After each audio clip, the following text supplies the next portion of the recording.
এই ভিডিও মার্কেটিংয়ের যুগে যেসব বিজনেস ওনার বা উদ্যোক্তা এখনও তাদের প্রোডাক্ট বা সার্ভিস নিয়ে ক্যামেরার সামনে এসে কথা বলেন না বা নিজের প্রোডাক্ট বা সার্ভিসকে প্রমোট করেন না ভিডিওতে এসে, তারা অ্যাকচুয়ালি কী ধরনের লস করতেছেন এবং যদি আপনি সেটা করেন সেক্ষেত্রে আপনি কিভাবে বেনিফিটেড হইতে পারেন, এরকম একটা বিষয় নিয়ে কথা বলবো আজকের এই ভিডিওতে। সো আপনারা জানেন হয়তোবা যে আমরা এই চ্যানেলে marketing, digital marketing, business growth, skill development, অনলাইনে আর্ন করা, এমনকি জব ছেড়ে কীভাবে বিজনেসে এসে একটা বিজনেস স্টার্ট করতে পারেন, বিজনেস এস্টাবলিশ করতে পারেন, এরকম অনেক হাবিজাবি অনেক বিষয় আমরা কভার করি। সো আমাদের চ্যানেলটিকে যদি এখনও সাবস্ক্রাইব করে না থাকেন অবশ্যই বলবো সাবস্ক্রাইব করে রাখবেন এবং অন্য প্ল্যাটফর্মে দেখে থাকলে আমাদেরকে ফলো করে দিবেন, এটা আমাদেরকে ইন্সপায়ার করবে।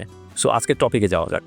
এখন যেটা বলছিলাম যে এটা ভিডিও মার্কেটিংয়ের যুগ বা ভিডিওর যুগ। আপনি যেখানে যাবেন অনলাইন প্ল্যাটফর্মে শুধু ভিডিও এবং ভিডিও। এখন কিন্তু টেক্সট বা ইমেজ আর কাজ করে না, সামনে এটা আরও করবে না। সো এই সময়ে এসেও যেসব বিজনেস ওনার বা উদ্যোক্তা নিজেদের প্রোডাক্ট বা সার্ভিস নিয়ে ক্যামেরার সামনে আসেন না, প্রোডাক্ট বা সার্ভিস অফার করার জন্য, এক্সপ্লেন করার জন্য, ইভেন যখন আপনি অ্যাড দিচ্ছেন সোশ্যাল প্ল্যাটফর্মে, যখন বিজ্ঞাপন দিচ্ছেন তখনও আপনি নিজে এসে সেই বিজ্ঞাপনে কথা বলেন না, সেইটা আপনার জন্য একটা অনেক বড় একটা ডাউনসাইড। দেখবেন অনেক বিজনেস ওনার বলবে যে তারা অ্যাড দিচ্ছেন, বিজ্ঞাপন দিচ্ছেন, কিন্তু তাদের বিজ্ঞাপন থেকে প্রপার রেজাল্ট আসছে না, এক্সপেক্টেড রেজাল্ট তারা পাচ্ছেন না, কনভার্সন হচ্ছে না, সেল হচ্ছে না, বা কনভার্সন হলেও কনভার্সনের যে কস্টিং সেটা অনেক হাই।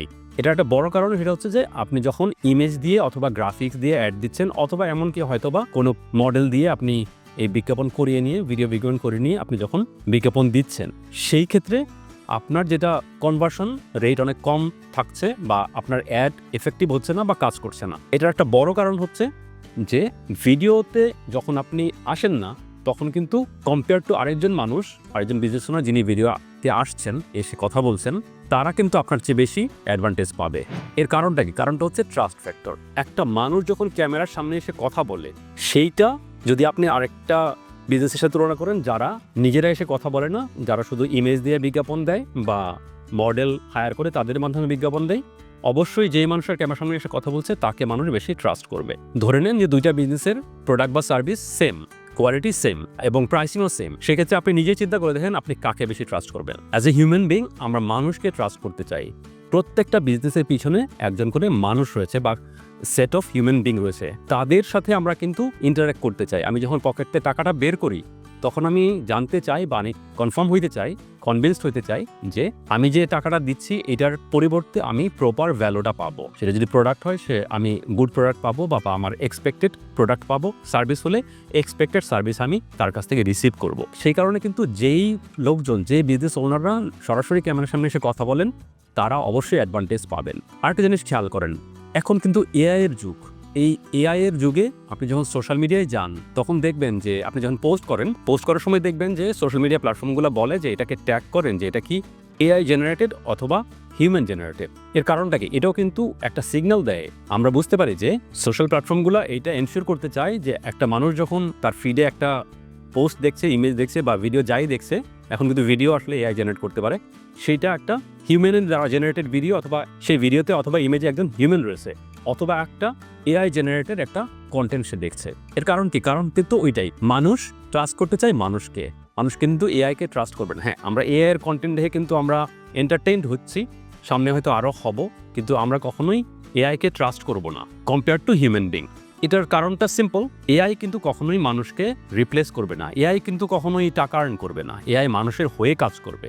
এআই এর কিন্তু মানুষের মতো ফিলিংস নাই, বায়োলজিক্যাল ফিলিংস নাই, এআই কখনো রিপ্রোডাক্টিভ হইতে পারবে না মানুষের মতো।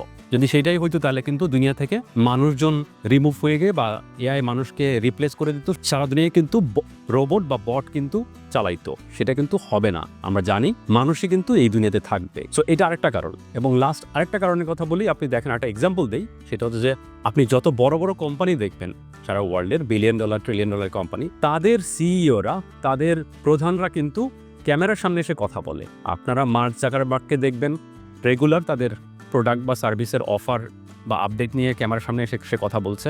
একইভাবে টিম কুককে দেখতে পাবেন, এলন মাস্ককে তো রেগুলারই দেখা যায়। সো তাদেরকে দেখেও কিন্তু আমরা একটা আইডিয়া করতে পারি তারা কেন ক্যামেরার সামনে আসছে। কারণ কিন্তু ওইটাই যে যখন একজন বিজনেস ওনার এসে ক্যামেরার সামনে কথা বলে তাদের প্রোডাক্ট বা সার্ভিস নিয়ে, অফার নিয়ে, আপডেট নিয়ে, সেইটা মানুষকে যত সহজে রিচ করতে পারে, মানুষকে যত সহজে কনভিন্স করতে পারে, সেটা কখনোই একটা আর্টিফিশিয়াল কোনো একটা কন্টেন্ট সেটা করতে পারবে না। সেটা বট হোক, যেটাই হোক, বা এআই জেনারেটেড হোক, যাই হোক, অথবা আপনার কোনো একজন মডেলকে দিয়ে করান, যেই হোক না কেন, সেটা কিন্তু পসিবল হবে না। আপনি যদি এখনও ক্যামেরার সামনে না এসে আপনার প্রোডাক্ট বা সার্ভিস নিয়ে কথা বলা শুরু করে থাকেন, সেই ক্ষেত্রে আমি বলবো যে আর যদি দেরি করেন, সেইটা আপনার জন্য, আপনার বিজনেসের জন্য অনেক ক্ষতিকর হবে। এবং আপনি যদি অলরেডি এই বোল্ড স্টেপটা নিয়ে থাকেন এবং শুরু করে থাকেন এই প্র্যাকটিসটা, তাহলে আমাদেরকে কমেন্টে জানান যে আপনি এইটা থেকে কি বেনিফিটটা দেখতে পাচ্ছেন, বা এটার কোনো নেগেটিভিটি কোনো কিছু রয়েছে কিনা। যাই আপনার চোখে পড়ে থাকে বা আপনি ফিল করে থাকেন, সেটা আমাদেরকে জানান। সো দেখা হচ্ছে পরের ভিডিওতে। সবার জন্য শুভকামনা, সবার বিজনেস গ্রো হোক। আপনারা সবাই কন্টেন্ট ক্রিয়েশনে আসুন, নিজেদের প্রোডাক্ট সার্ভিস নিয়ে কথা বলুন। সবাই ভালো থাকবেন। Thank you.